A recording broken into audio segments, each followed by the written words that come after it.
Welcome to Jump Shots from the Goal Line. I am your host, Jonathan Dugan. I am joined, as always, by John Henningsen. But we also have a returning guest, and who is also going to be a more frequent guest, Mr. Ben Crownover, Mr. Iowa hater himself. Hello. Is in the building, ladies and gentlemen. Hello. We have week one of college football starting up this week, and Ben is kind of our in-house he said degenerate. Those are his words. I'm going to say expert gambler for the podcast.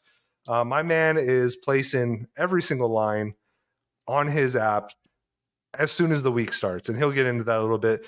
But I know me and Henny are super excited to have you on this week. Ben, how you doing, man? How's your week been? Oh, it's been good. I've been patiently waiting for Thursday. I'm kind of hoping I can catch some of these garbage games tomorrow on my flight, but we'll have to kind of see how that goes. Yeah, totally. If, for everybody that doesn't know, Ben is flying across the country, chose the absolute worst day to do it, but he is going for a wedding. So we'll give him a pass this time. But obviously, Ben, I know you're excited, right? Penn State plays Purdue tomorrow. They kick us off, probably one of the bigger games at the start of the week. So I know you are super excited to see your Nittany Lions first action of the season, right? I'm either going to be crushed or elated, so we'll find out. Yeah, that's true. And Henny, how you doing, man? How's your week been? Good, man, and we're stoked to have Ben back. Ben, I got to say, in talking to the people as I do, you were like, they loved having you on, man. Like, you were like, people were clamoring for you. I think they like Noah Fafita a lot too. So shout out Noah, and some of our other great guests also got some good feedback. But people like Ben Crownover, and I think it's your stance on hating Iowa. We've continued that tradition since you've left. It's really become a part of the podcast. And so just glad to have you back, man. And the week's exciting because we have 5 days of college football. Like, we've done 5 previews. We had 6 guests. We've been talking college football nonstop for a month now. And it's finally here. 5 days of college football. I can't wait. It's going to be incredible. And yeah, Ben, I'm sorry to tell you, it's tough to compete with an actual NCAA Division I athlete. But my man, you're right up there in terms of just our listeners hitting us up and saying, hey, that Ben guy, bring him back on. He's incredible. So electric personality, I think, is the official buzz I heard floating around. But who's to say? Who's to say is right, man. I think it's just how genuine you are, and you guys are going to get a big old dose of genuine takes today. So buckle up, strap in, prepare, because week 1 is here, like John was saying, and we are so excited. I'm going to tell you, I stand with John. I had so much fun doing our previews, but I'm happy as hell that college football is here. I get to sit on my couch for 10 hours on Saturday and just veg out and just take it in like an IV, just drip it right into my system. And my eyeballs are not ready quite yet. But, one of the reasons, like I said, we have Ben on this week, obviously Ben is a big-time gambler. We all live in the state of Arizona, and gambling came to the state last year, sports gambling, and Ben hit it hard. And he has a vast array of knowledge, and he's going to bring some fire takes today. But I mentioned sports gambling, and I did want to bring this up, right? So obviously the Manti Te'o documentary came out on Netflix, and the same company that made that great documentary that we discussed, they came out with a Tim Donaghy documentary. Do you guys remember who Tim Donaghy was? How can you forget? I'm a Suns fan. So that's all that needs to be said. You're completely right, John. So for our listeners that might not be as in the know as us, Tim Donaghy was an NBA referee that broke many a Suns fan heart, and he actually got caught fixing games, sports gambling as a referee. And if you guys have not seen that documentary, it's completely eye-opening, very, very interesting to watch. One of the biggest takeaways I had, speaking of being a Suns fan, John, get this. If you were going to guess who Tim Donaghy called the most while he was being a degenerate asshole as a referee, who would you gander to guess he called the most? Like, which team? Is that what you're looking for? not even a team. It's an individual that we have discussed on this podcast, and he is an enemy of the state of Phoenix Suns fandom. So who he like made phone calls to, or are you talking about foul calls? Like help me out with your phone calls. Yes, I'm sorry, I'm not being a good host. Okay, all right, I'm with you then. So then he definitely called. Yeah, I was like, then I'm going to totally forget his name right now, and I can't believe it. But he's going to call the other referee who's like row 10 against, and Chris Paul's nightmare. And I'm going to blank on his name. Yes, Scott my man. Thank Foster. You. He called him 134 times before games and after games. I'm just saying, and Scott Foster didn't get in trouble because the NBA swept this bad boy under the rug pretty quickly, and David Stern flexed his muscles quite a bit before the brain tumor got him. Scott Foster, friend of the podcast, got called 134 times, and I think I'm just going to gander to say I don't think he's innocent either. I think the fix might still be on. I don't know what you guys think. Well, I mean, and Ben, you can hop in too, but I mean, did they have a friends and family situation, or did we get any details there? Was it like a sprint plan? I know that was a big deal back then. I was about to say that. I was about to you got to check his T-Mobile circle, see if he was in it. Yeah, I was like, was Alltel still hot? What was going on exactly in the cell phone game? But no, it's not like, dude, I've read about this. I've heard a lot of interviews about this in the past. I'm really excited to watch this, but I honestly haven't watched it because I don't know if I can bring myself. I don't want to be mad. I didn't want to be mad yet, so I was just gonna wait until like a day I was already mad. Yeah, my wife heard a lot of MFers at the beginning of the show, and then I heard his story out, and I still think he's a piece of scum, piece of crap dirtbag that fixed games and cost our glorious Suns a championship. But yeah, you guys should definitely take an hour and a half and watch that documentary. Because for me, I don't think the NBA is, exclusive to sports gambling. I could gander to say that it probably happens in every league, and the fix is on. And they go into great detail about how the NBA fixed games themselves, where they gave preferential treatment to star players and had agendas and stuff like that. Scott Foster goes on the record saying that. And I've watched many an NFL game where I'm like, there's definitely an agenda. I'm just saying the lights did go out in the Super Bowl when the Ravens were shit hot. I know that's tugging at my heartstrings, but I don't know about you guys. I think it's probably, sports leagues wide. What do you guys think? I'll let John go first. I was like, yeah, either way, I'm happy to have you jump in. I do. I've always thought, the NBA in particular always makes me feel very uncomfortable, right? I mean, it just has. Like, weird things have happened to the Suns time and time again, and it's not just Suns specific. You could talk about Sacramento Kings versus Lakers, some of those series. They go over that a lot, by the way. I think that one's highly questionable. There's a lot of series in the NBA that are very, very, very curious. So in the NBA, I see it for sure, but I wouldn't put it past any league, right? I mean, we're going to talk about the NFL being a multi-billion-dollar business. And to think someone doesn't have their hands in something is like a little naive, right? Like, I mean, obviously we hope it's, they talk about it all the time. Oh yeah, it's not rigged, and I'm not saying that it's fully rigged, but if there's a little tug this direction or a tug that direction, with all the money that's at stake, wouldn't surprise me. Guys, who the puppet master is? The puppet master is Calvin Ridley. Just saying. Oh, digging deep. Yeah, my man decided to throw a little parlay out there and got caught, right? Hey, who amongst friends hasn't done that, right? And now he has a longer suspension than Deshaun Watson. So, the NFL has a hard line stance when it comes to sports gambling, Ben. So maybe we shouldn't disparage the great name of the National Football League, okay? No, I agree, but I learned something today. Actually, I was listening to something that I didn't realize that the only sport those guys can bet on is horse racing. So they're all degenerate horse gamblers. Wow, horse racing. I wonder what the distinction is there, just because obviously you can't bet on really, really tiny people riding massive horses, I think. Like, I think that's okay. Like, that's where, Roger Goodell is cool with it. Interesting. Yeah, okay. Yeah. I heard that also. And I guess, the distinction is that they're animals. Yeah. But, we've seen it, right? Bob Baffert was juicing up his horses like 1990s MLB baseball. So, there's definitely some cheating that and goes on again, there. again, allegedly, University of Arizona. When we talk about former alum, we say allegedly, and we protect them.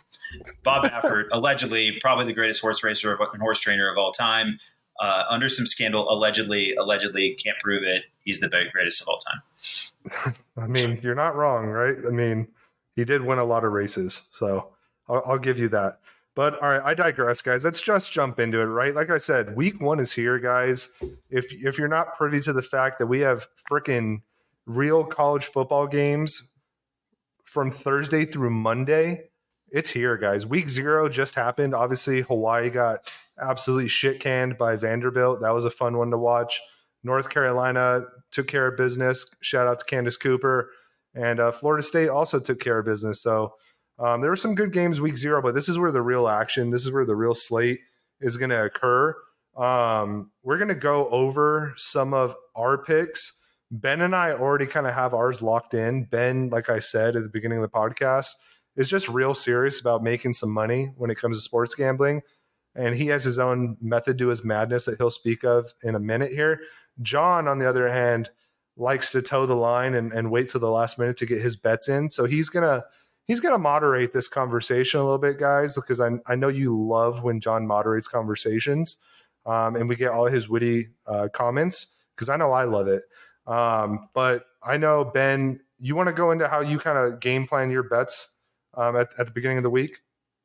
Yeah, I mean, it's embarrassing to talk through, but I mean, at the end of the day, it's like I'm just so excited by how, or upset about how the week went, that the moment the lines drop on like Monday or Sunday night, I'm immediately firing on the ones that I like. It's actually kind of crazy. You can get like an extra point or two, or sometimes even some more. I'll talk to you guys as we go through some of these. Like, the line will shift pretty dramatically over the course of the week. And you generally are just kind of sitting there hoping that you pick the right side, and then you're kind of getting some extra points by the time you get to it. Yeah. John's method of kind of waiting till the end, I get it. There is one guy that is always money on College Game Day. That's Desmond Howard with his underdog pick. The rest of them are really, really bad. But yeah, and then I just keep adding throughout the week. Like, while we were even like getting ready for the show, I'm like going through. I fired 4 more. I can't help myself. It's the best thing to gamble on ever. Forget Real hockey. quick, Ben. Real quick. You made a comment about Desmond Howard. Are you telling me that the corpse of Lee Corso is not who you go to for your gambling advice?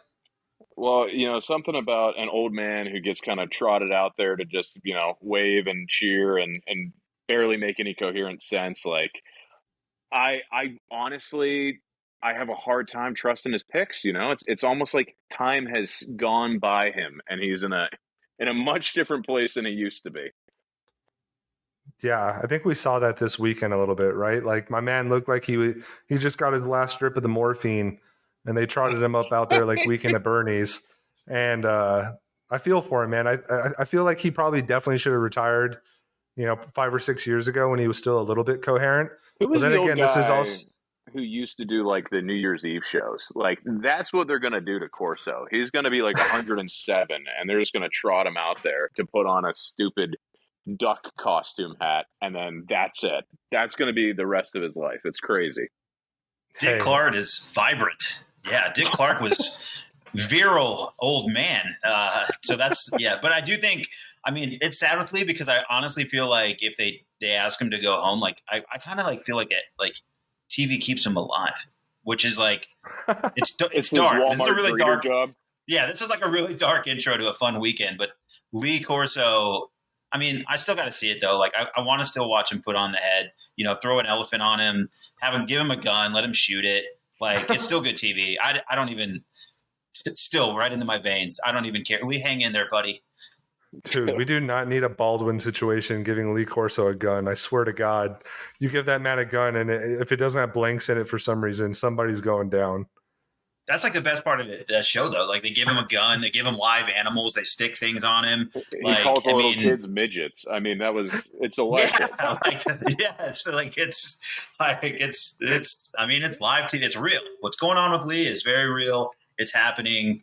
It's a little sad, admittedly, this last week, but hopefully, like you said, dude, maybe they can shoot him up and I'm all for performance enhancers, and let's just get lead through the 3-hour sludge that is college game day.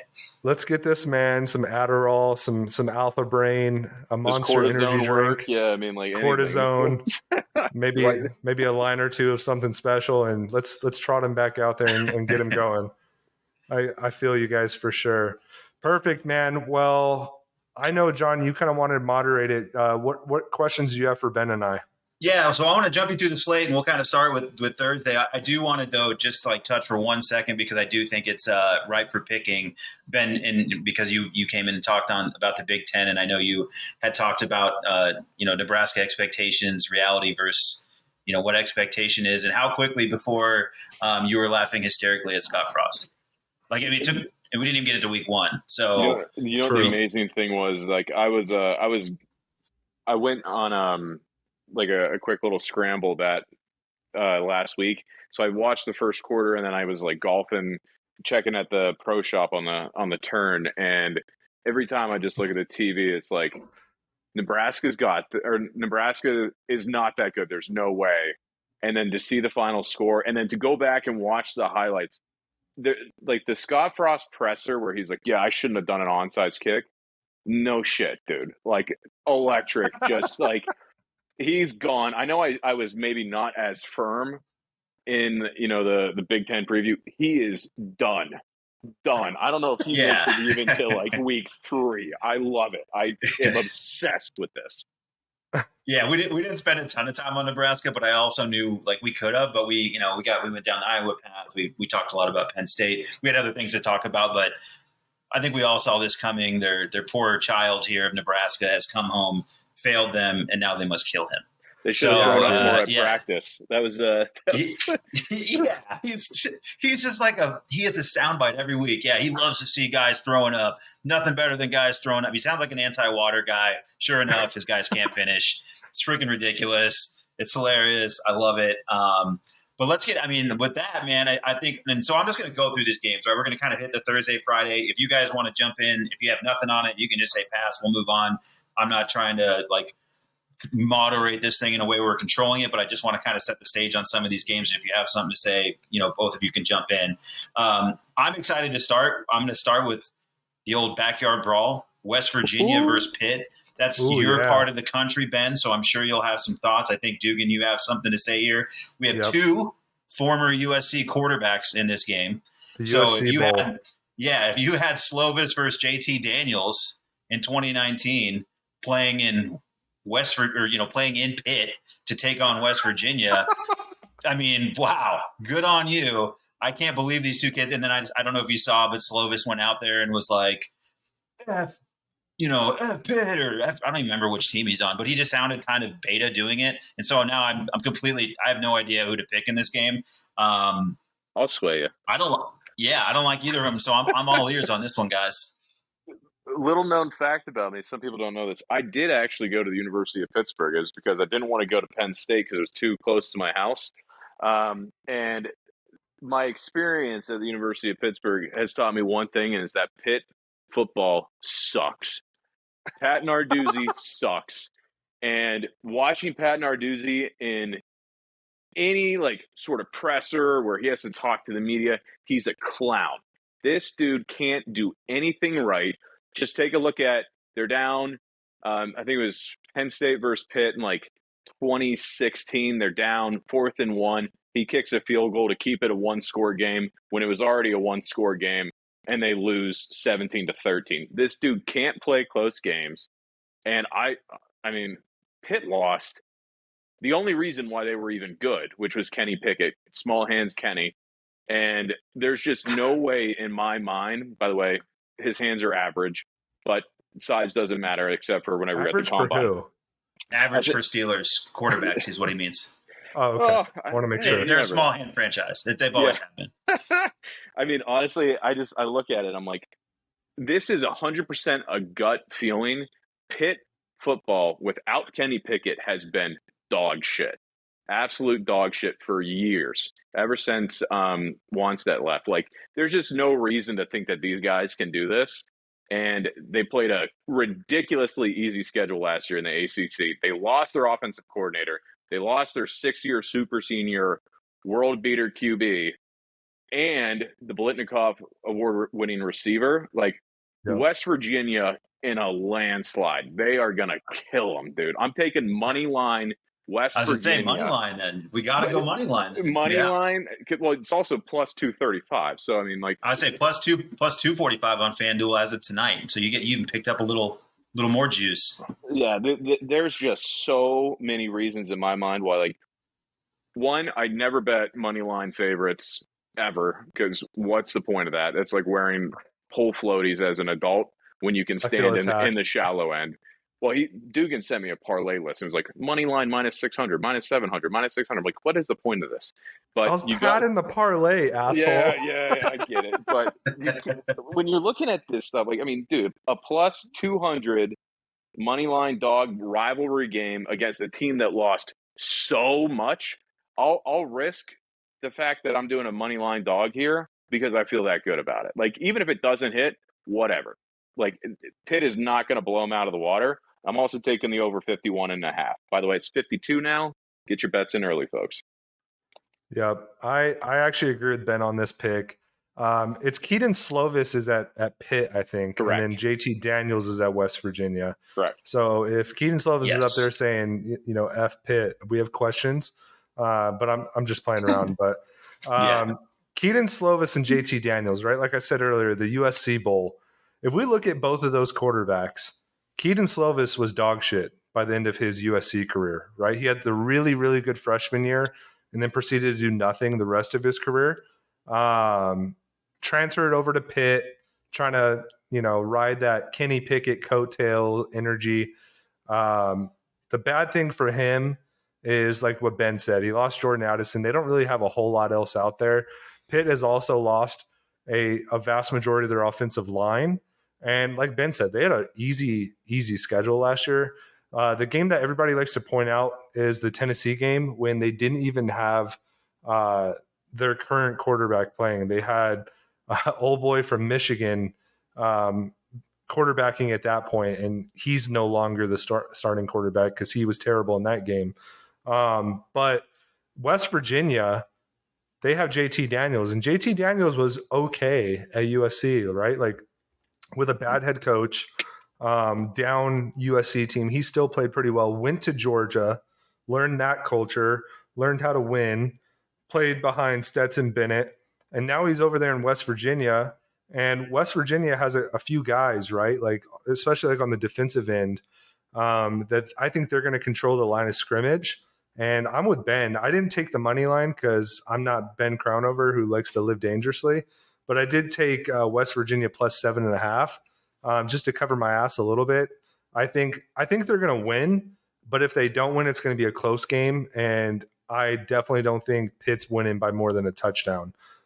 So I took West Virginia as well, and I would not be surprised if it's Slaughterhouse City tomorrow at Pittsburgh. So sold. This has a horrible hairline too. Just let me throw that out there. Sweet though. I'm in with you guys. I'm on West Virginia. So that one was one I had starred, was looking at the money line, was like, man, I'd really like to hear from a couple other guys to see if they're kind of leaning the way I am. I'm down on Pitt for the year. Generally, what just always scares me is that week one opener, weird things happen. You see that week one opener, something, and West Virginia Pitt, which, by the way, Pitt with like the butt logo. I'm sure you guys have seen that at some point. That makes the internet, makes me laugh every single time. Pitt as butt always makes me laugh, which I think speaks, Ben, to your point about Pitt football overall. But I love it, guys. I think we're all on the same page, and I'll literally place that bet while we're talking. Real quick though, can we talk about how sick the parties are going to be in Morgantown for this game? Even though the game's not couches in Morgantown, it's going to be insane. So much. One out for the couches, dude. They're gone. Pouring out for the couches. How close are Pitt and West Virginia? Like, they're close, right? Proximity-wise? Like, that's not really. Very close. Yeah. You head across the border, and it's like about an hour. Yeah. So that's it's going to get rowdy at those tailgates. That parking lot, like Ben said, some couches may or may not be lit on fire. A lot of moonshine is going to be drank, and a lot of West Virginia Take Me Home is going to be played tomorrow night. Can I throw a fun fact out there about the "Take Me Home" song? That's not actually about West Virginia. It's about the western. It's not. Part It's of about Virginia. Western Virginia. Yeah, I know. Ridiculous. They're too dumb to know one of the the difference, greatest videos of all time, though. That guy, the Drunken Thoughts guy. Yeah, he's like that Asian. Yeah, drunken. Sober thoughts become drunken. Yeah, yeah. If you haven't seen that on the internet, yeah. we're going to be going all deep cuts on the internet, so just kind of hang in there, guys, because college football, it gets pretty weird. Can I crack a beer, by the way, while we're doing this? Like, is that cool? Yeah, please. Yeah, like we're gambling. We're gambling live. So yeah, I mean, I think you can. Here, let me actually make me feel better. Can you light a cigarette? Do you have cigarettes? No. I'm just drinking beer. I'm packing for the trip. Let's get real rowdy. All right, man. We're gonna keep it real personal for Ben, because we're gonna jump into Penn State Purdue. Penn State, like as of now, minus 3.5, so 3.5 points. Penn State's got to cover here. Over under at 53.5. Penn State at Purdue. I will admit, Ben, this is a Purdue money line that I'm eyeing. I do like those plus signs. And Purdue, playing at home. So what are your thoughts here? And certainly, Dugan, if you want to hop in, you're welcome too. Probably bored everybody with how much I dove into Penn State last time. This was a bet I placed legitimately the moment the lines came out, like 2 months ago. And it hasn't moved. It hasn't moved. This was my first college football bet of the year. And actually, same game parlayed Penn State minus 3.5 in the under 54.5. So I am obviously big on Penn State. But even some things that I'm looking forward to, like Purdue has a horrible rushing game. Penn State's weakest part of their entire team is 2 of their 3 linebackers. They're not going to be able to take advantage of it. The only strength they really have is their quarterback. Penn State has, I think, the best secondary in the Big Ten. Penn State has loaded offensive weapons. Sean Clifford isn't hurt yet. That's exactly key phrase. Not hurt yet. But I am obviously massively in on Penn State. I did the same game parlay, and then I also teased the line a little bit down to 2.5 for a straight bet, because I would be very upset if my team won by a field goal, but I lost my money. So I also did a secondary bet on PSU minus 2.5. Yeah, real quick, Ben, just to make you feel at home real quick. Oh, there we go. Just popping tops with my boys real quick. You got me going. I took Penn State. I took the spread. I took under 53.5. It did change by the time you placed your bet. You got an extra point, baby. Your bet. Extra point. And I did that solely on the pure fact that John and I have a running bit that you always take the under in Big Ten games, unless it's Ohio State. That's literally what I think I did on my slate. So let's keep it honest real quick, Ben. The Big Ten, you don't see a lot of points. It's a defensive-minded conference.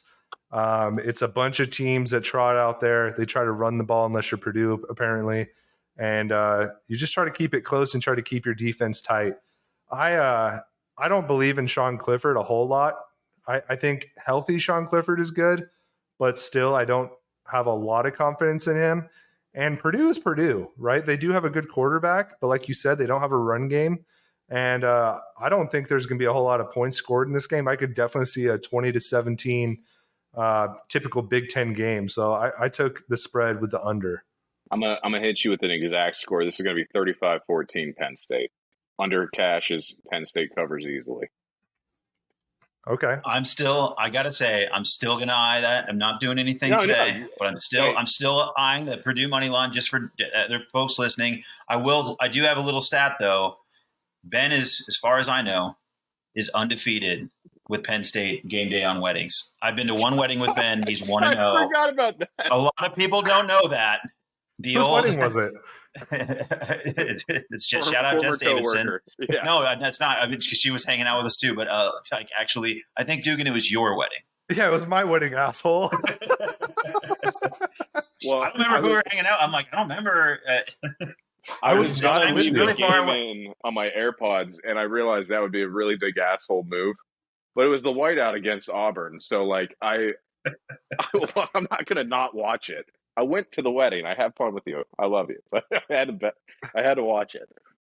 I'll give Ben credit. He did give me fair warning, like weeks ahead of time when we invited him. He's like, "Hey, just FYI, that's Penn State Auburn. I have to watch that game." And I said, "You do you, big dog," and he did him.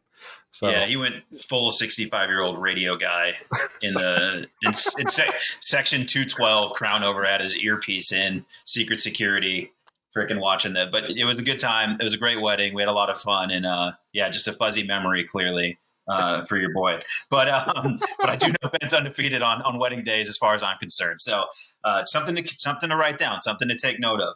We'll hop in because there's a couple other nice games on Thursday, and I know you wanted to touch on Oklahoma State.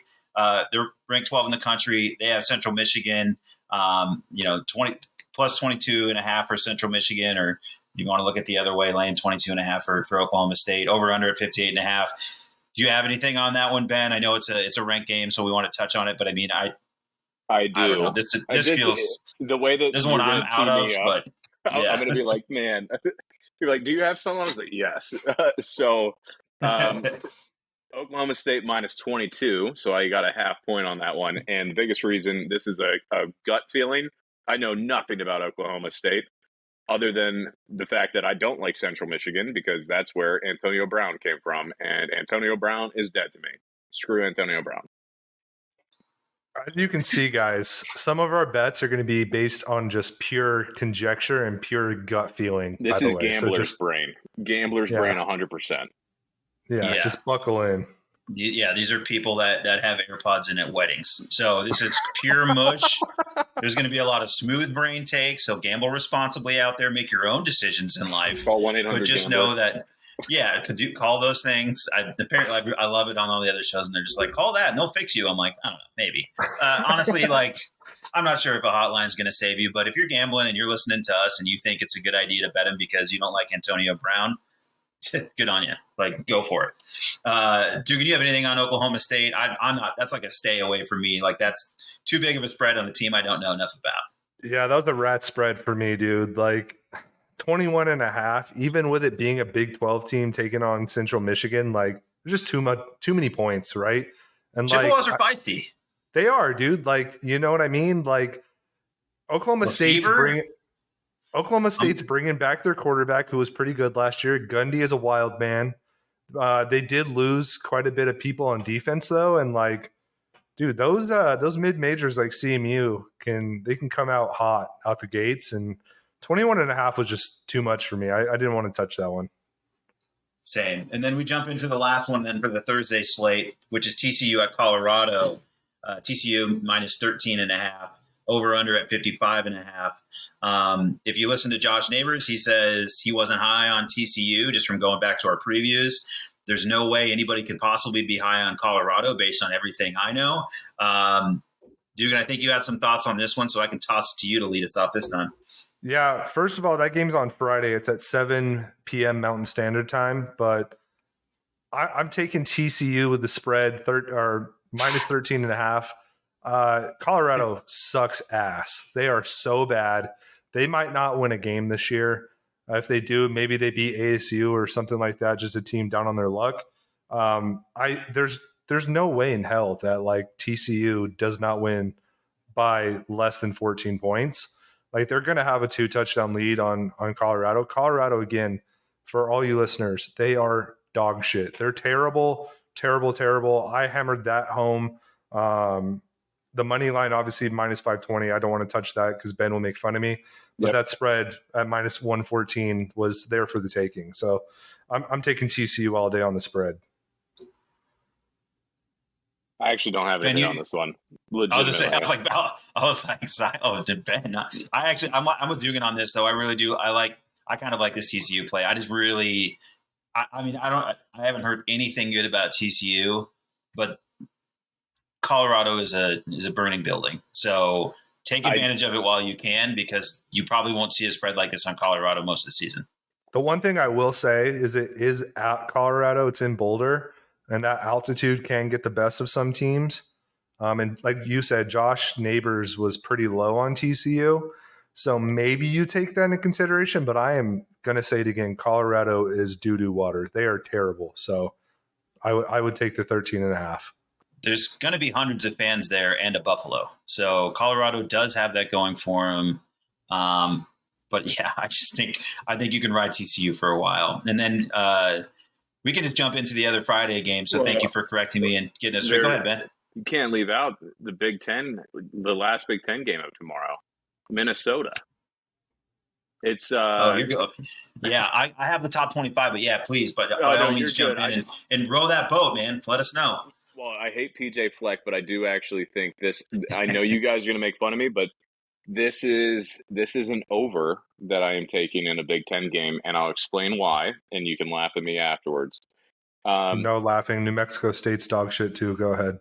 Mohamed Ibrahim being back is very, very big for Minnesota, and is it Tanner Morgan? There's too many Tanner QBs. Is he still there? Football. Yeah, he's still there. Jesus Christ! His best year ever was under Kirk Shiraka as offensive coordinator. I think this line it's now at 53. Like, there's a chance that Minnesota drops 49 of it, and you just need the New Mexico touchdown for this thing to hit. I don't mind it. To me, this is like one of those dumb ones. I'm just rooting for points. I'm not touching the spread in this game, but points. It's at Minnesota though, so I mean, you have that going for you for your take. Yeah, I mean, this is really a Mohamed Ibrahim being back, Kirk Shiraka back with Morgan. Like, to me, like, this could be an easy, like, you look at it after the fact and you go, oh yeah, like, that game probably sucked, and you're like, no, that actually, like, that was skin in my teeth. 54 points. Holy shit! Like, what an electric factory. So, dude, New Mexico State's bad too, and they've been bad for years. So, I concur on your pick for sure. That's my last Thursday one. Sorry. No, you're good. No, please. If you guys have other ones that I kind of have the top 25 here and a few others, but if you have other stuff that you have something on and you feel good about it, please, like, by all means, hop in. Next, we have the Michigan State or Western Michigan at Michigan State. 15 ranked Spartans giving up your minus 23.5, and then your over under at 54.5. Thoughts, gentlemen?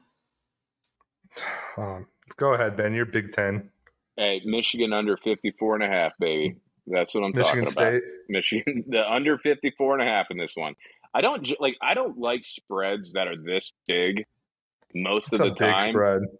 So, like, that's when I just kind of default to, like, all right, let me look at the over-under and then just do some sort of random pick. And that's where I went with it. Hey, Big Ten, low scoring. I think Michigan State crushes them, but I don't know about this being a high-scoring game combined. So I'm doing the under 54.5 in that one. This is just another, like, game, like what we mentioned before, where you just have, like, Michigan State theoretically should just bounce Western Michigan because Jarek Broussard is at Michigan State now. He's a good running back. Like, they have a lot of guys that they got from the transfer wire.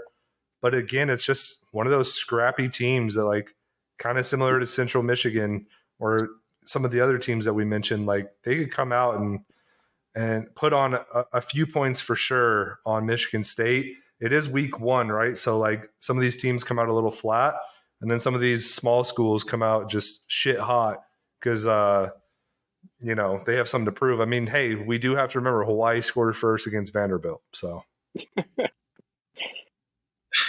and you jumped on that. You, like, hit Twitter right away, like, look out, America, which I was bold of you.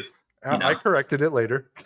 Yeah, no, I mean, you owned it later, but I mean, I appreciated your enthusiasm for the Rainbow Warriors. So I think this one's just interesting. Like, it's NC State because they're taking on Eastern Carolina, minus 11.5 in that one, and I just think it's interesting because they were, picked second in the ACC poll, and they're only, I mean, granted they're on the road. It's kind of weird that they even open at East Carolina. It seems like a weird game for NC State to be playing, but I guess that's kind of the status of their program, and really, only 11.5 point favorites against Eastern Carolina. I just think it's interesting. Like, I don't even really care if you guys have anything on it. It's just kind of one that jumps out at me, and I'm like, everybody's telling me the ACC is strong.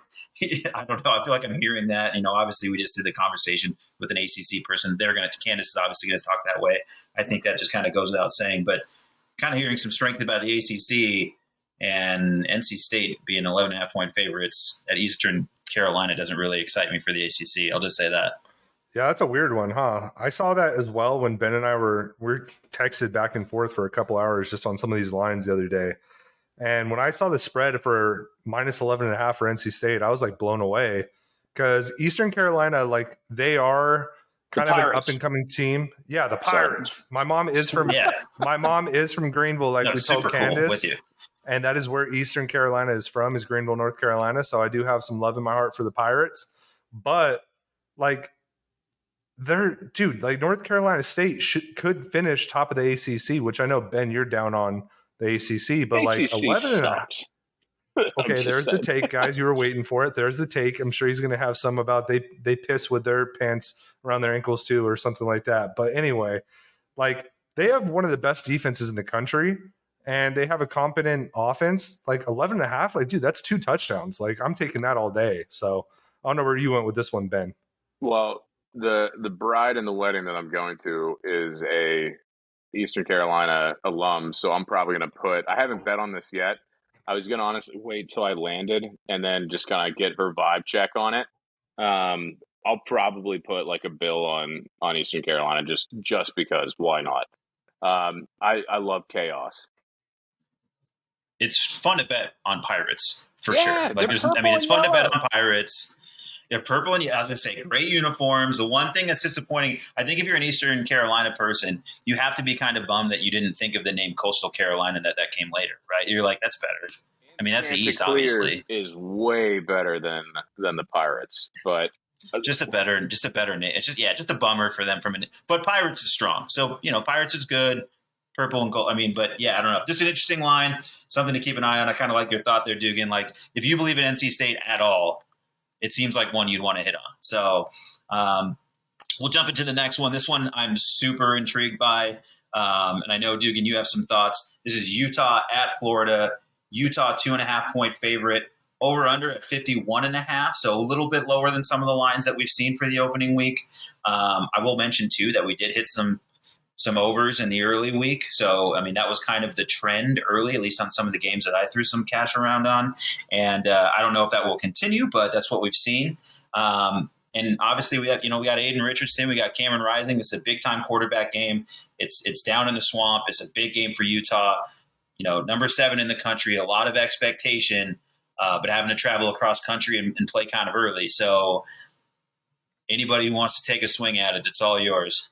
Yeah, I mean, Anthony Richardson is a badass. Like, I know you're very fond of him. You've been fond of him for, a year and a half now, just based on pure athleticism. The dude does cartwheels out on the field before the game. But what I will say is Cam Rising's better, right? Like, Cam Rising proved last year that he was an incredible talent. Arguably, some could say maybe the best quarterback in the Pac-12, even with Caleb Williams coming in. He's just that much of a talent. That's a hot take. Just saying. Hey, welcome to the show, Ben. Anyway, for me, right, like it seemingly is kind of like a trap game for Utah because you're going down to the swamp. That comes with its own challenges, right? The humidity, the crazy fan base. You're playing an SEC team. But let's keep it real, guys. Florida's been ass for like 4 years, right? And like, they got a new coach, and his whole thing is about recruiting, but he ain't got his guys in the building yet. He's still working with, the old coach's guys. And I don't see a way that Florida can beat Utah. I've seen some hot takes out there by like CBS and stuff saying that, Utah lost their best linebacker, so their defense is going to suck. Yeah, they lost their best linebacker, but they had a lot of really good guys on that defense. And like I just said, arguably one of the better quarterbacks in the country with Cam Rising. So I originally put the money line for Utah because it was pretty close, but I knew Ben was going to give me a whole freaking case of hot shit for that. So I'm changing. We're going to shame you for sure. I'm glad you're doing this. I was about to shame you. I had it in my notes, shame Dugan for this. Yeah, I'm changing it to the spread, the -2.5. I know it's still kind of a pansy pick. But hey, that's what I went with. Is always better, man. -110 is always better on the spreads. Yeah, I got it at -122 right now. So it jumped back Bet a little early, bit. But folks. yeah, better. Yeah, this is this is also too where honestly, like FanDuel will play a lot of games with this. So this is like a little tip too. Like if you don't have to live and die with FanDuel or draft, like if you can bounce around, you can shop that and probably find that at 110, 115. So just something to think about too. Diversify that portfolio if you can. The one thing I will say before, Ben, I know you probably have some thoughts on this game, is the teams that Utah struggled with last year were run-heavy teams. You look at that San Diego State game, and Florida is going to run the shit out of the ball, right? With a mobile quarterback, they rely heavy on their run game, and that could present some issues for Utah. But I still think Utah is just way too talented on both sides of the ball for Florida at this point. This is one of those games that I'm not touching the spread. I'm not touching the money line. I'm just going to fire on the over and root for a good game. Over 50.5, put it right in my veins. I love everything about it. Again, bet early because it's at 51.5 now. So, Ben, we just continue to applaud you. It didn't help me on the Minnesota one. That one was at 55.5, so I lost 2.5 points on that. But, yeah, it helps most of the time. Most of the time it helps. I'm with you too, Dugan, though. I think overall, we think about, what the national betting audience will do. I think Florida by name keeps this close. I think Utah by reality is the bet. Yes, and that's why that -2.5 is a good one because, even if they win on a game-ending field goal, you're still cashing that bet. So next, we go back to the Big Ten. We have Colorado State at Michigan. Again, it's Michigan -30.5. The kind of spread, again, I don't really want to touch. Hold on. Over-under at 6. I got 2 degenerate picks for Friday. I got to go back. Oh, no. Please, yeah, whatever. If you have some, if I can work my way back. So whatever you got, man, if you just fire them away. Virginia Tech at Old Dominion at Virginia Tech. A battle. Are we hammering Old Dominion right now? No. Ricky Ronnie is a horrible coach. But Ricky Ronnie, former offensive coordinator for Penn State. Brent Pry, former defensive coordinator for Penn State. This is a Virginia Tech. If they don't cover 8.5, I am furious.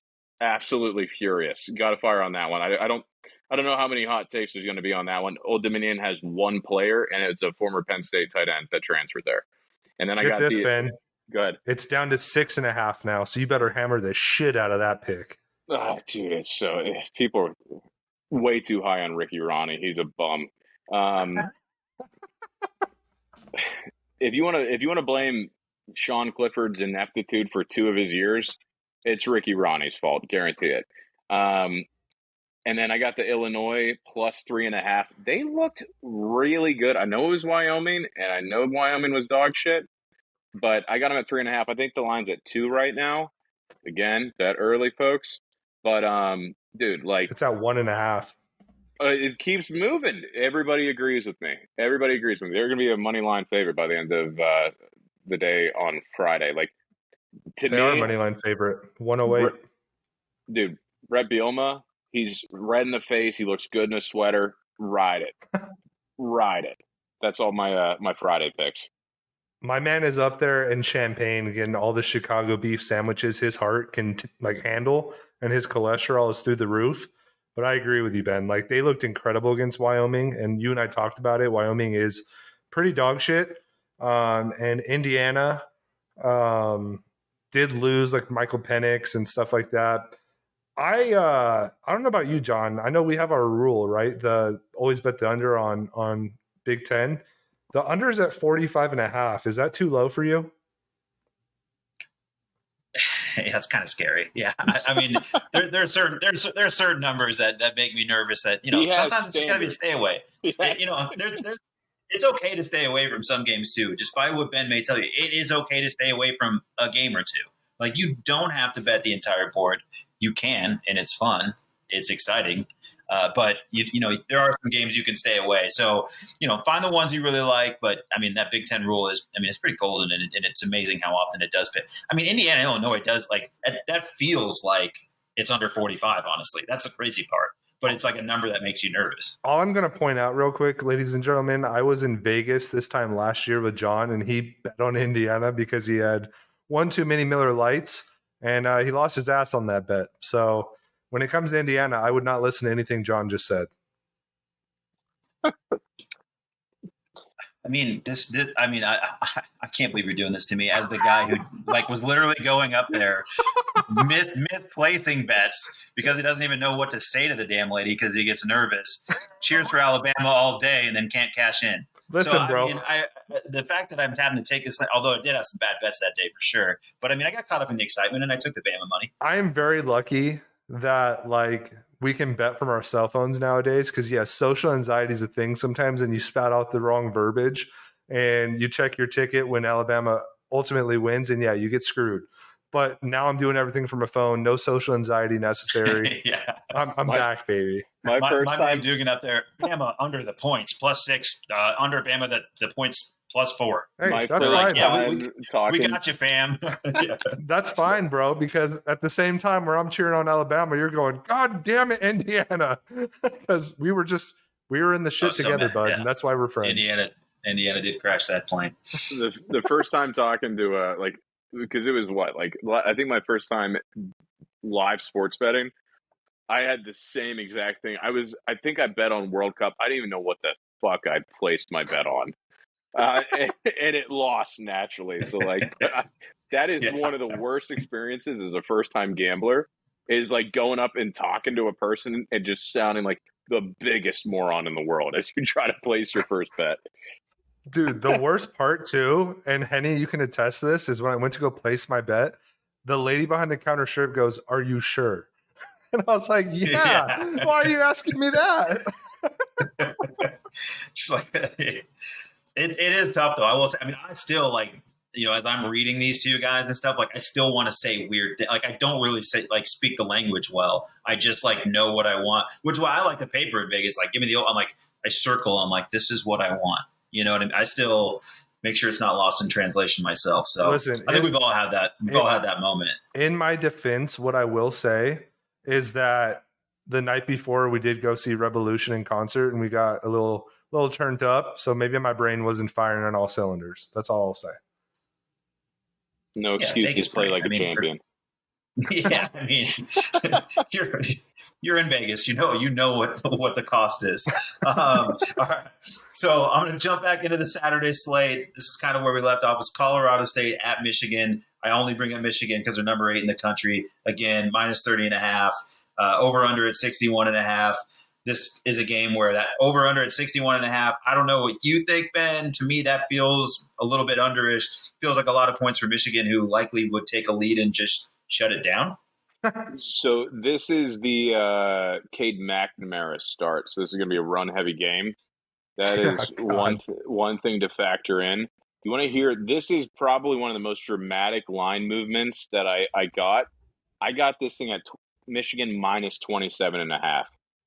Nice. That is crazy, because now you're talking 4 touchdowns up to, you need 4 touchdowns and a field goal. So I'm not touching the over under just because Harbaugh, I don't really like him, but I think Michigan still dominates this game, obviously, and they can win by 4 touchdowns for sure, in my opinion.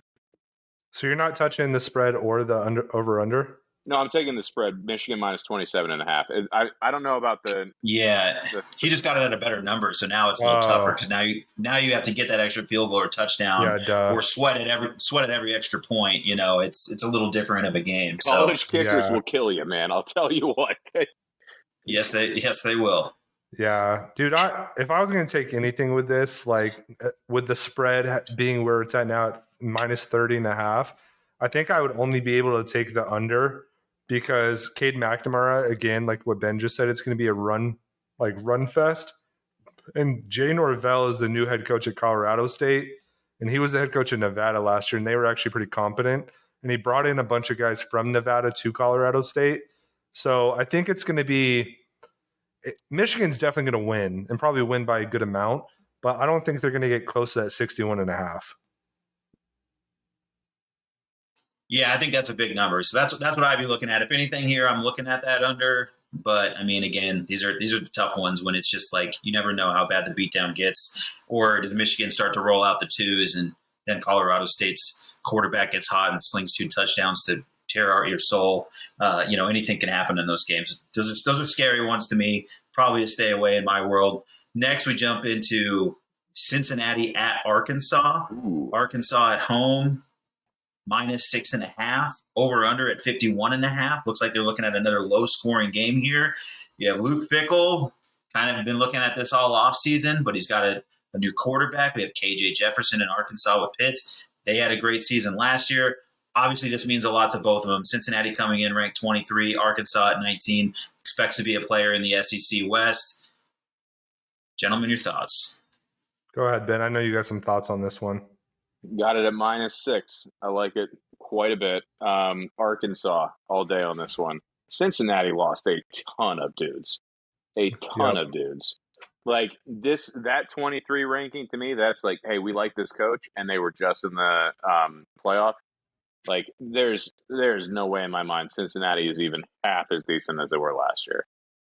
I agree with you completely, 100%. The spread now is at -6.5. I don't think it makes much of a difference. I think Arkansas is going to roll. I know we're big fans of KJ Jefferson on this podcast, and like, I think he's going to go out there and run the show for sure. Like you said, Ben, they lost a lot of guys. They lost Desmond Ridder, number one, and I don't think anybody behind him was nearly as close to being as dynamic as he was.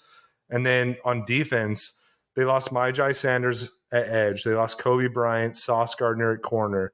They lost their safety. Like, they lost a lot of talent.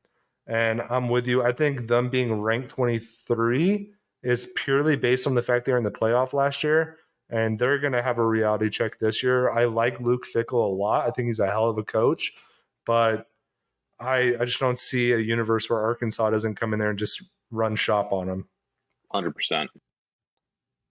Yeah, I love that. I just think ultimately, like, right, too physical at home. The only thing that would give me any pause at all is Fickell having an entire offseason to scheme, right? Like, that would be the only way this works in my brain at all, is that they hang around because they can scheme up points. They get guys free in the middle, you know, and that would be like, if you're riding Cincy, that's like got to be your only hope, because they shouldn't be nearly as physical. They're on the road and they lost a lot of pieces. So I'm with you guys. I like Arkansas. I could see that. And hey, John, before you jump to the next game, one of the games I wanted to just ask Ben about, that UNC at App State game, the lines for that game are insane. That is the coin toss of the weekend, man. Dude, what the hell? Dude, I look at that thing and I'm like, I bet on App State a lot just because, like, I don't know, why not? And like, you're getting even odds, money line. The spread's moving between like a half point to a point and back and forth. Like, you want to be safe, maybe take an over and just root for a good game. But like, I don't have anything on that one. I might throw something on the over and just root for a good time. But that's Saturday. I'm going to be very drunk that night, so I'm not going to be like refreshing, my score app just to see that one in particular. That's a game I definitely want to try to hit up Candace on Twitter about, because in what universe, I know App State is always really good in their conference, but UNC, they lost Sam Howell, man.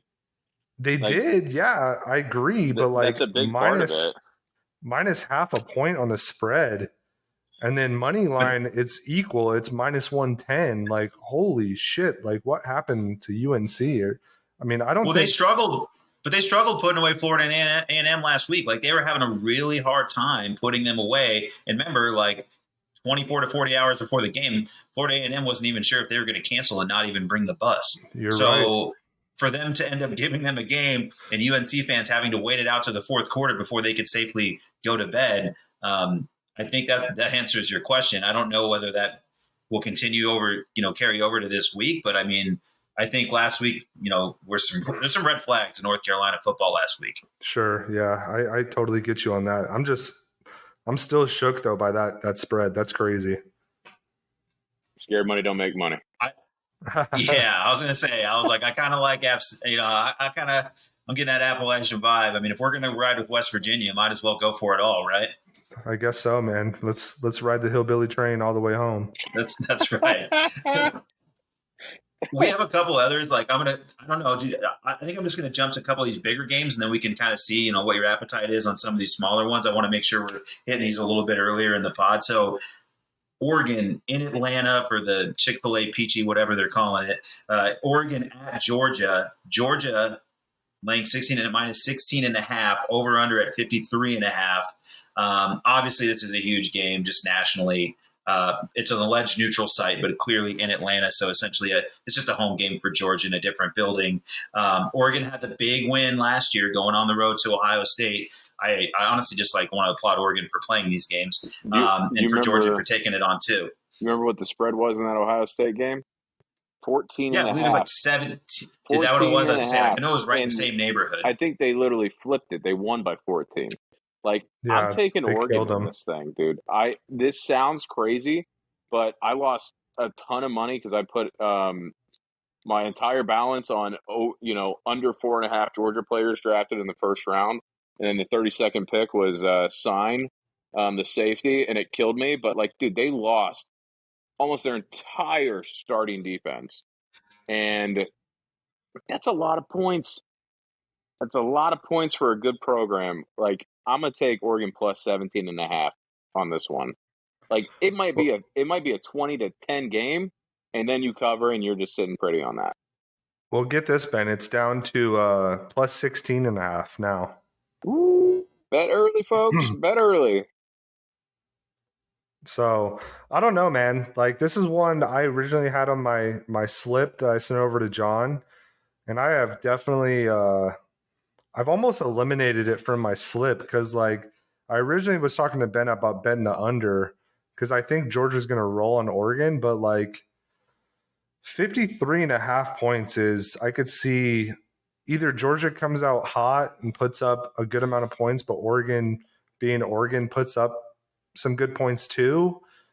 And then the spread 16 and a half, like, I don't think Oregon keeps it that close like you do, Ben. But then the money lines are shit too, right? Like minus 850 Georgia.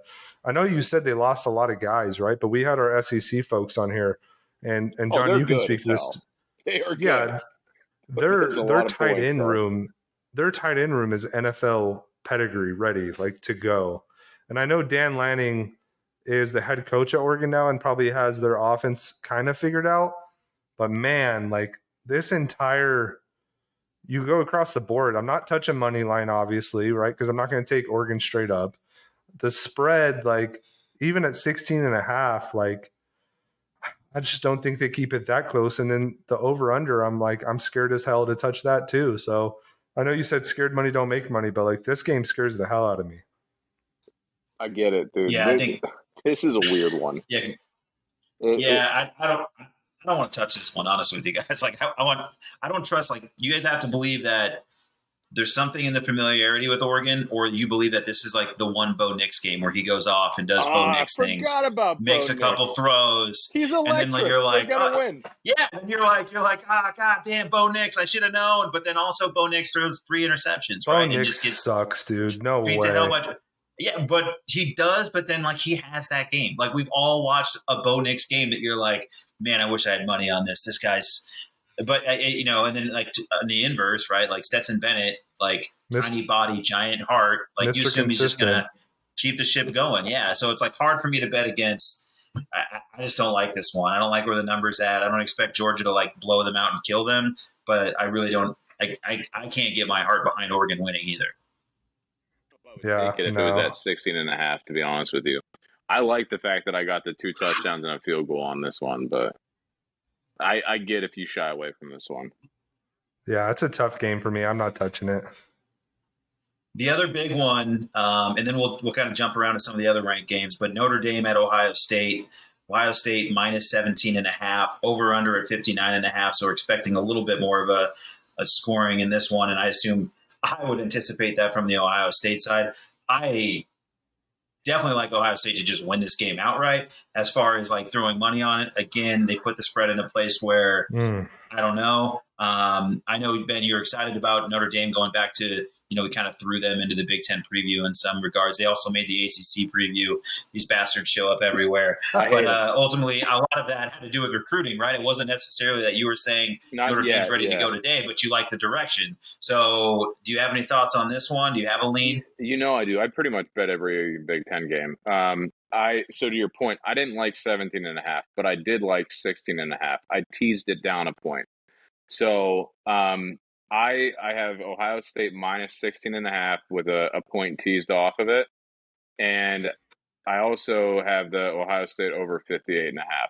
So I know that's not where the line's at now, but like Ohio State, incredible offense. Who knows about the defense? I know they brought in Jim Knowles to supposedly fix it, but they got kind of beat up quite a bit last year on defense. Like I like the over in this one, and I like Ohio State to beat the shit out of Notre Dame. I don't like Ohio State, but I like them to cover this bet. Yeah, man, this is like so similar to the Oregon and Georgia game because I just don't know what we're going to get out of Notre Dame with Marcus Freeman. And if you to tease be it, honest it makes with you, it acceptable. Like I didn't like 17. I didn't like 17.5. I had to get it down to 16.5. yeah, no, I get that. Like I couldn't tell you who Notre Dame's quarterback is, to be honest with you. I like Ohio State in this game too. Their receiving core is insane. Their defense, like you said, they brought in Jim Knowles and Zach Harrison's a beast. But man, I guess if I was going to bet it, I would do exactly what you said, Ben, and tease it down 16.5 and try to take that. I like the idea of points in this game. I mean, I do like the idea of just like I think it's a fun game to bet an over on and just see if we can get some points out of it. You expect Ohio State to score. If Notre Dame can score at all, 60 doesn't seem like that big of a number. Like that feels like Ohio State's going to put up 40 every week. So if you think Notre Dame's even competitive, there's no reason to think they can't get three cross the goal line 3 times. So I kind of like the over in that. Otherwise, I'd stay out of it from a competitive standpoint, but should be an interesting game. Definitely, I mean, like we've talked about Notre Dame 3 times and we still know nothing about these guys. We could not respect them less. I feel like I should be betting Ohio State. Like I should be betting the mortgage on Ohio State with a lack of respect that we should. We like talk about Notre Dame time and time again. We're like, I still can't. Like, why don't they have a quarterback or what's the deal there? Is it a Catholic school? So, anyways, we'll get to it, but we'll jump into some of these other ranked games. Oklahoma and UTEP, I don't know if there's anything interesting there. Certainly, if you want to throw something, Oklahoma favored by 31.5. This feels like a game Oklahoma wins every year by 1,000 points, maybe taking over. Ben, you betting that one? Ironically, no. I don't know what to expect. I know what to expect with Lincoln Riley. I don't know what to expect with the new setup. Venables. Yeah. So I'm shying away on that one. Yeah, I'm with you. Anything on that, Dugan? 31.5 is a lot of points. UTEP sucks ass. They are very bad. And maybe Dylan Gabriel comes out there and he's the new Baker. I mean, he's talented. He was great at UCF. And he has the same offensive coordinator he had at UCF. So 31.5 though, like, God, man, that is a lot of points. But I could see them put up like over 40 points and UTEP scores like a 70 to 10 and you'll be like, why didn't I bet it? But I feel better about not betting it. Yeah. I guess if your heart is set on betting Oklahoma, you take the spread for sure, I guess. Yeah, it feels like an over. Like, again, that just feels like the 56.5. You're like, I could see Oklahoma putting up 60 points in this game. True. And if UTEP scores it all, it helps your cause. The other one that's interesting, this kind of reminds me of the NC State game, kind of the squirrely little line. Houston at University of Texas San Antonio, the Roadrunners. Minus 4.5 for Houston. A lot of hype about Houston, Holgerson, and what this squad's done. I mean, I know UTSA has kind of been an up and down program. Like they have had some really nice moments. Maybe they're better than I am aware of this year. Definitely not a team we touched on in our previews. But Houston only, 4.5 point favorites. Granted, they're on the road. 24th ranked, team in the country. I find that one interesting. I don't know if anybody's touching it. That one seems weird to me, that one just kind of scares me just because, like, why is that number that number? Ben and I are both touching this game. Yeah. And I think we're doing the same thing, aren't we? I'm taking the spread with I'm in Houston. your foxhole on this one, dude. Yeah, like Houston's quarterback is legit. He's one of the better quarterbacks in the AAC. Dana Holgerson, like we talk about him all the time, he's a character. He's hilarious, but at the end of the day, he's a good coach. Great visor guy. Yeah, good visor guy. Definitely hiding the hairline a little bit. And UTSA, yeah, they're at home, but like Houston's not that far away, so I could see that not being as much of a home field advantage as people want to make it out to be. 4.5 is nothing, dude. Like that's a touchdown, and I could definitely see Houston rolling on UTSA. So I'm taking the spread minus 4.5. So who's in on an all Holgerson, West Virginia, Houston parlay then, huh? Ooh, there we go. I Now do we're have this thinking. parlay with Arkansas. Sprinkle actually, Appalachia State? Huh? I Get like it. real weird? Get real weird? Little western part of Virginia. Is that parlay? Is that our jump shots from the goal line parlay of the week? Just that.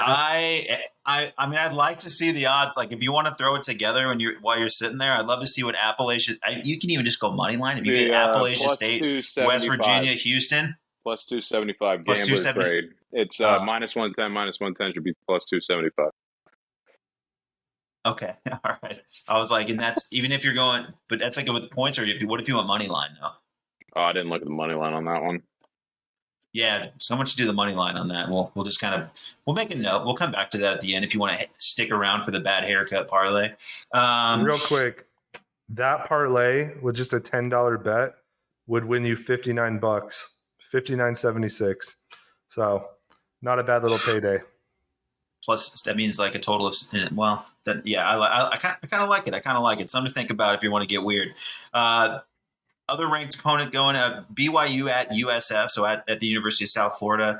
They're going to be 11.5 point favorites, so minus 11.5, over under at 58.5. We spoke pretty highly of BYU in our preview. Obviously, that's they're traveling across the country, going out to the East Coast. South Florida, you generally think is going to have some athletes out there, so maybe some guys that give you some problem at the skill positions. Any thoughts there, guys? Anybody touching that action? My question is, how many Mormons are there in Florida? Because I think that's what's going to dictate the game, right? I'm just kidding. No, I'm taking BYU with the spread. I think, they're returning their quarterback from last year. He was pretty good. They always have guys that are going to be 4 years older than anybody else. And I think they come in to make a comment about 26-year-old Mormons. Yeah, their offensive line is going to dominate. You could say they're going to manhandle USF, and I'm taking the spread on that game. Same. Love it. We have I have to bring up this game just because this will be the third USC transfer quarterback we can talk about. So Jackson Dart at Ole Miss. Troy is going to visit Ole Miss. Come to the sip, as our boy Joey Freshwater would say. Minus 21.5, over under at 57.5. A lot of question marks at Ole Miss, but some people like Jackson Dart and thought he was pretty tough at USC. Obviously, there's mixed reviews about every USC quarterback over the last 5 years, and I can't believe all these kids are still out there. I feel like I've lived a life with all of them in the Pac-12. But again, I think I don't know. This one's tricky to me because I don't really know what Ole Miss is. They've lost a lot of pieces. Completely different offense with Jackson Dart versus the quarterback play they were getting last year. To me, this is probably one I'm not touching. I know nothing about Troy other than they're going to lose to 70. By 70 to Alabama. But when it comes to Ole Miss, I'm not sure. Yeah, it's a weird game for sure. From what Chris Gordy was telling us, Jackson Dart looks like crap in camp, and their quarterback situation is not great. So 21.5 is a lot of points for me, even with it being Troy. I'm not touching this game, but if I was going to, I guess I would probably take plus 21.5 with Troy. I'm not touching it either. I'd probably do the over if I was doing anything, but I'm going to let this one slide by me. I bet enough on every other game out there. Love it. Yeah, I was going to say, Ole Miss and Troy is really not one that's appetizing, but just wanted to make sure we got Jackson Dart in there for kicks. Then we get to the actual USC. Rice visiting USC, minus 32.5, over under at 61.5. I personally, this is one where the over feels good. I feel like USC wants to show up and show that they can score points. Rice seems like the team, that would like to give them up. Yep. Over all day. They're going to clobber the shit out of that team. So I don't, Rice is the same team that what was it, 2 or 3 years ago was not starting, but playing a guy running back that was, I think, 5'2". He was literally I think legally a midget. So Lee Corso would have loved him. Whoa, language, little person. Wow. Come on. They like to be called little people. You literally said it earlier, you asshole. Anyway, USC is going to score so many points. That offense is so potent. And this is the type of game where they come out and they're going to exert their dominance. The wide receiver core is so good. The Rice is not going to stand a chance. I'll hammer the over on that one. Over and the spread on USC. Caleb Williams was the only thing that made Oklahoma semi-decent last year, and all in on that one. That's like a no-brainer. Throw that in a parlay just to juice it. That's hitting. Yep, I agree. Rice is like it's like what, like a law school in Texas that puts like Old English on their lettering? In NCAA 2007, when I wanted to have like one of those games where I dropped like 93 points and had 27 sacks, I played Rice. So like, yeah, put him on schedule. Like, I don't even care what color the rice is, what flavor it's supposed to be. You're whipping that ass. Rice is the stupidest. In name, it's stupid. The uniforms are stupid. The Owls. I don't understand how Rice. Time an Owl team was good. Temple sucked. Temple. That was when John Chaney, who looked like an owl, was running the program. That is the key. They unlocked it for a while. If you actually have a mascot and a coach that look the same, that creates synergy in your program that's unlike any other. Temple Owls. Did you ever see him in the same room, by the way? It could have been the same person. No. And then that's also like, now I think of that as like the Cosby School, which is awkward. I mean, Owls, you're right, it's not a good look. Let's, stay away from Owls. We'll move on to, because I don't know what we're not talking about anything anymore. Miami of Ohio at Kentucky. Kentucky's 20th ranked team in the country, minus 16.5, over and under at 53.5. Again, not really a sexy game. Miami of Ohio, obviously the less sexy of the Miami schools. Any thoughts on this one? Anybody touching this game? It's kind of it's not really an enjoyable game, most likely. I didn't touch it, but I looked at it. I'm like, that spread seems so low for an SEC team, like against a MAC school. Like, that doesn't make much sense to me. I know Kentucky action, baby. That's true, but like, I look at that game, I'm like, I don't understand why this spread is that low. I don't get that one. I didn't touch it, but that spread is appetizing. Hey, they got your boy Will Levis too, so I mean, he's probably going to go out there and throw at least 5 touchdowns. Yeah, bananas with the peel on. Hey, he's going to go out there and throw 5 touchdowns just to spite Ben Crownover. So I'm still claiming him as a Penn State quarterback. We have another SEC game, and then we'll start to get into a couple more juicy ones. But I have to mention number 1 team in the country, Alabama, Utah State, going to Tuscaloosa, minus 42.5. Dugan, me and you did feast on this. I mean, you incorrectly placed the bet, but we did nail week 1. We were right last year in taking Alabama with regardless. I love Alabama like in the first couple weeks of the season because they won't even give you money line as an option because it would have to be like negative 1 billion or whatever. Like they can't even numerically put it in there. There's little ... for infinity or what, but anyways, you can take Bama. I mean, obviously versus Utah State, this isn't really interesting either. And it just becomes, what is Saban's appetite to let his offensive coordinator feast? I mean, you got to take the over on this, right? Like that's really the only logical thing to do here. Like 42.5 with any team is a lot. The over of 62.5, like Utah State, like didn't even look good against UConn last week. They screwed me last week. Yeah, they were not looking too hot after beating San Diego State in the Mountain West Championship last year. They don't look too hot. But that over is 62.5. That I would hammer home that because I think Alabama could score that on their own. I agree. I didn't bet this one, but I feel like that's the smart choice.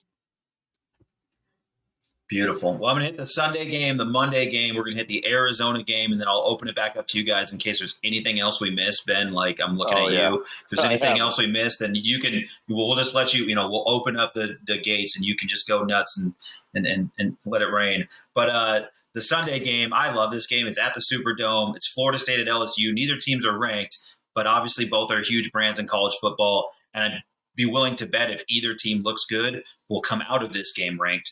Because inevitably some other teams will fall. We have Florida State at LSU in air quotes, but it's at the Superdome. Florida State getting 3.5, so plus 3.5 for, minus 3.5 for LSU, depending on which way you want to look at it. The over-under at 51.5. Huge game for both coaches. Mike Norvell trying to hang on to his job, and our guy Brian taking over for the first time at LSU. This one's juicy. I like this game on Sunday. I do too. LSU at plus 102, minus 3.5 on the spread. Jaden Daniels starting at quarterback. Florida State is always going to let you down. So if I was going to bet anything, I want to take the over. But I think that at plus 102, that spread is too sweet not to take. At least throw some individual money on that game. I'm a Florida State money liner on this one, and I know that they're probably going to screw me, but their coach, whenever he was at Memphis, did some crazy stuff. It's his second year at the program. LSU looked bad last year. Hasn't really looked good in a while since Joe Burrow left. Like, give me something to root for. Yeah, I'm really torn on this one. I mean, I want to bet Florida State because I don't feel comfortable with Brian there at LSU. I just don't. So, and Mark Norvell's fighting for his job, but it's basically a home game for LSU. It's presumably Florida State should travel pretty well to the Superdome here, and like they should have some bodies in that building. I don't know if the horse makes it, and I'm sure they'll chop. But it's going to be an awesome game. It's going to be, it's one of those games where visually you're going to think you're watching the best football ever because it's Florida State versus LSU, even if neither team is ranked and ultimately neither of them figures into the national conversation as the year goes on. It's a game I'll guarantee I'll end up putting some money on, so it's probably a game I just watch the line and wait to see what I feel on Sunday.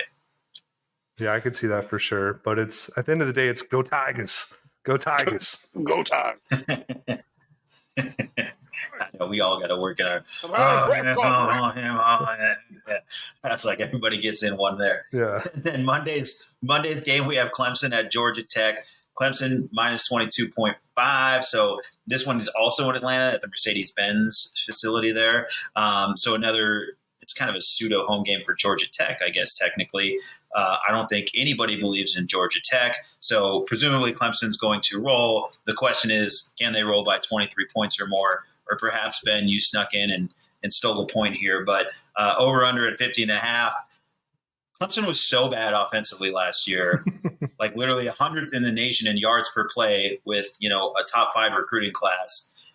I can't imagine they'll be that bad again. I think they have, if DJ's better, if not, they have another kid they can bring in if they don't like what they see at halftime. I kind of expect them to plant their flag and score some points. So, I kind of want to touch Clemson on this one. I kind of like the over. I kind of like Clemson to just win big. But I'd love to hear your guys' thoughts. I have a lot of opinions. All right, I was going to say, is Uiagalelei still the QB? He is. He sure? Yes, he is. Georgia but they do Tech have plus 22.5, baby. I don't trust that dude at all. But this is what I'm telling you. They've got options now. Like, they are not riding and dying with DJ. Like, I have the opportunity to bench this kid at halftime. They've got Klubnik, so dude. Number one quarterback in the country. Getting Klubnik in. Well, hey, depending on the recruiting side, Drew Allar for Penn State was number one on 24/7 Composite. But, dude, I hate Clemson so much. I hate Dabo. I think he's a douchebag. But 22.5, I don't give a shit. I just want to root for something. Make me feel something on a Monday night. Georgia Tech plus 22.5. Backdoor cover on this one. Dude, I originally went Clemson minus 22.5, and I told Ben, and he completely clowned me. And so he scared me completely almost away, but my bet's going to be on the over 50.5. I think one way or another, Clemson's going to score some amount of points because Georgia Tech sucks as well. They barely beat Syracuse last year. They are dog shit. The thing that bothers me is we talked to Candace, and I want to bury Clemson and Dabo as much as the next guy. I do. I'm with you, Ben. I don't like this guy. But the fact that nobody seems willing to say it is NC State, it is this team, it is whoever in the ACC. And granted, I know, I'm kind of with you that the ACC is probably not as good as ACC folks want you to believe. But the fact that no one wants to bury Clemson and everybody still seems to think like they're going to be around, and the fact that they heard a lot of noise about this little run is over, I like Clemson in this game. I'll just say that. I like Clemson in this game. Maybe it's not a year-long thing, but Georgia Tech doesn't have anything on Clemson, and I like them in a big game on a Monday night to score enough points and get it done and figure this thing out. All right. I agree with you, John. Last game we're going to cover before we just let Ben go nuts and he can just talk about all the that you missed, which is actually okay. Yeah, no, yeah. And I mean, and honestly, if you just have any general thoughts, we'll cover that. I mean, we'll open the floor up. But Arizona at San Diego State opening up a new building, also dealing with some not so nice news in terms of sexual assault and trying to sort that out. And is Brady Hoke going to lose his job? I hate to see it happen to a Michigan man, but worse, you don't ever want to see sexual assault involved in any program. So obviously we disavow. Shame on all of that. But ultimately we have a football game going on. Arizona getting 5.5 points on the road at San Diego State, over under at 47.5. Dugan, you're the real expert here. Ben's a Big Ten boy.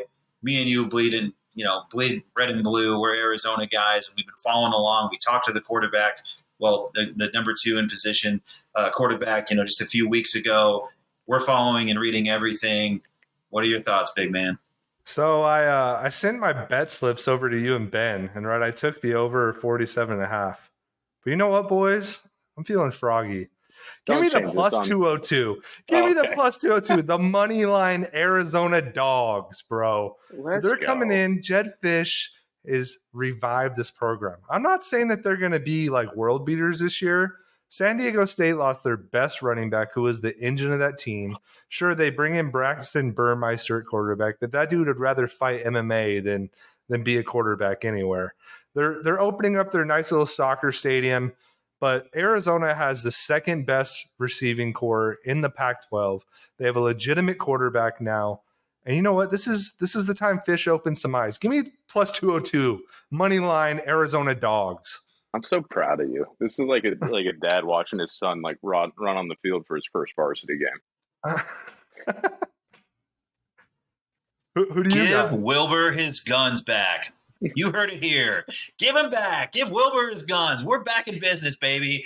We're ready to – I don't know. I'm kind of with you. I'm not so sure. But, I really hope you're right. And I do think, though, I will say this, Dugan. I do think if you're going to bet this game and you have any belief in Arizona at all, what's 5.5 points to get, plus 2, just bet the money line. If you believe at all they're going to be in this game, you might as well just take them to win it. I mean, what is 5.5 points? If you think Arizona State, Arizona, I almost mixed the Arizona. I almost did like what my actual pet peeve is in the world because of the San Diego State Arizona thing together. I almost that was close.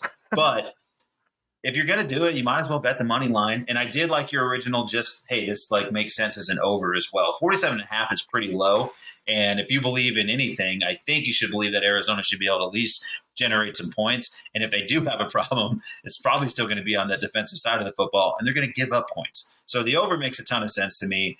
And if you're thinking Arizona can even hang around, to me, you might as well take the money line. Live. Just live a little, guys. Well, you got me sold on the over, dude.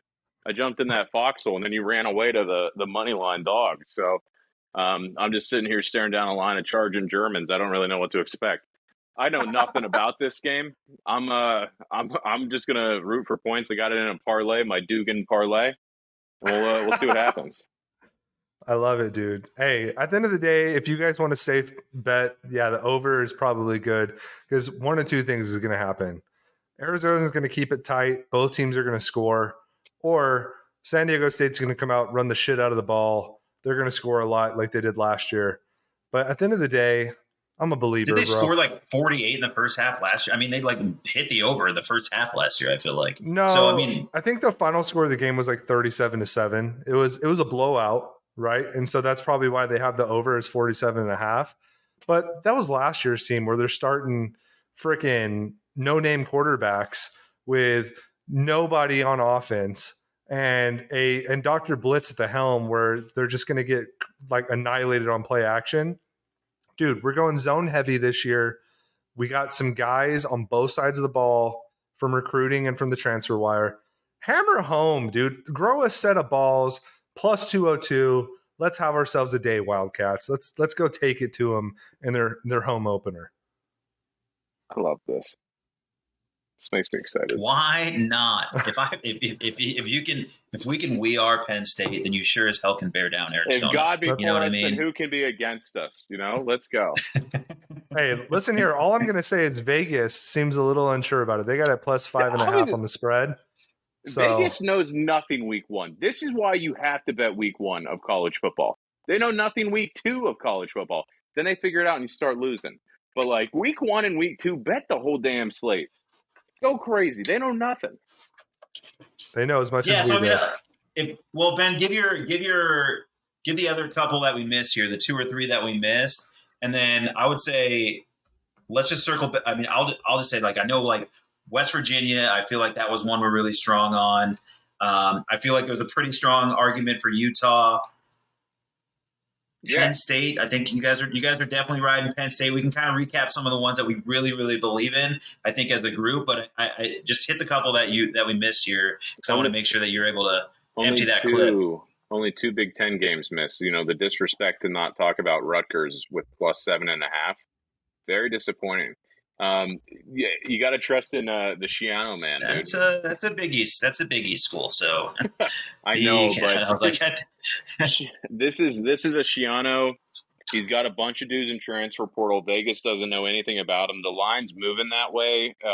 They're now at 7 instead of 7.5. Like, why not? Birthplace of college football. The Scarlet Knights. They're going to win you some money. Put some money on Rutgers plus 7.5. And then I know I roasted the East Rutherford, stand up. Yeah, exactly. And then the last one, I was surprised you guys hadn't talked about U of A when I said the third one. But, yeah, you ended up touching on it. Maryland, minus 22.5. I know I roasted Tagovailoa. I think he is bad against good competition. But the Buffalo Bulls, I think they are. It's not even – it's like a ripoff of the Buffalo Bills. Like, dude, it's a horrible school. Like, Maryland, with their receiving core, I would hope Tagovailoa at least has a touchdown in the opening drive because, hey, if you can't score on a scripted first drive, what are you going to do? I think they run away with this thing. So I'm taking Maryland with the points on that one. That's it. Ben, That's my slate. I was going to say, I like that one too, because I think if you're from Buffalo and you know Classy, you go to Canisius. You would never be a Buffalo Bull. Everybody knows Canisius is a high-end school in Buffalo, and that's where you get the good wings. Yeah. So, but go ahead, Dugan. I didn't mean to cut you off. Ben, the only thing I disagree with is your Rutgers pick, because I think your Big Ten my bias. Your bias is coming through, bro. That's Phil fine. Dracovic is a good quarterback at BC. And they have some guys. It's a bunch of Jesuits, dude. I don't even know what that means. What do they believe? Nobody knows. I'm not in. I'll give you a quick update because I went to a Jesuit high school. Oh, okay. So I will tell you, which by the way, Canisius is too, which is why that shout out I think made it. So it's just a Catholic that teaches, like, right? It's just the teaching part of the Catholic Church. It's like actually Jesuits make sense because they were like more soldier. They probably killed a bunch of people and then became teachers. I'm not really sure how it works. To answer the next follow up question that always comes up, no, I was not touched as a child. I'm glad we got to that because that was my next question for sure. You hear that though, Ben? Jesuits teach. You know what that means, Ben?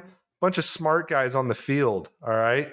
And let me tell you, know who just won this past week in week 0? A bunch of smart guys from Northwestern took it to a bunch of meatheads in Nebraska, a bunch of cornheads. Guess what's about to happen this week? Fitzgerald's a man. Scott Frost is a child. You can't compare him that way, dude. Phil Dracovic is going to sling that thing all over against Rutgers. I can't wait to State University of New Jersey. I can't wait to tell you I told you so. That Rutgers pick is a lock, dude. I don't know what kind of locks you're throwing out here. Just lost all credibility.